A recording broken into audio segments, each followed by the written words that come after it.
селе Актемцы прошла 8-я игра «Министр». В этом году приняло участие 7 команд молодых перспективных людей. Состав жюри из членов правительства возглавил глава республики Егор Борисов. Далее в сюжете наших корреспондентов.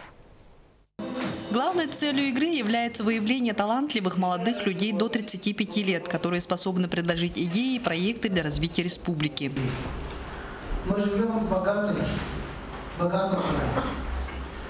Если походить по земле русской, то мы можем считать, что мы живем на самой богатой земле на планете. Потому что все полезные ископаемые, которые зарегистрированы в научных исследованиях, они присутствуют на территории Якутии. Но при этом мы живем не богато. Мы живем скромно.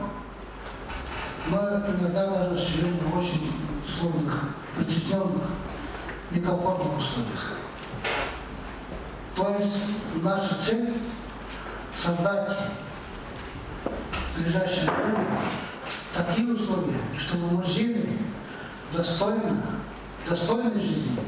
На 8-й игре были представлены проекты по различным отраслям, и некоторые из них действительно очень интересны. Эта игра отличается от предыдущих, и ребята, которые сегодня выступали, уже мыслят по-современному. Вот это, наверное, самое главное, потому что с учетом всех реалий, которые сегодня у нас происходят и на мировом рынке, и, собственно, в экономике России и Республики Саха-Якутия, идеи, которые сегодня были озвучены, скорее всего, часть из них она будет реализована. Я, например, сам для себя несколько идей уже взял на карандаш, поэтому я приглашу авторов и буду с ними работать.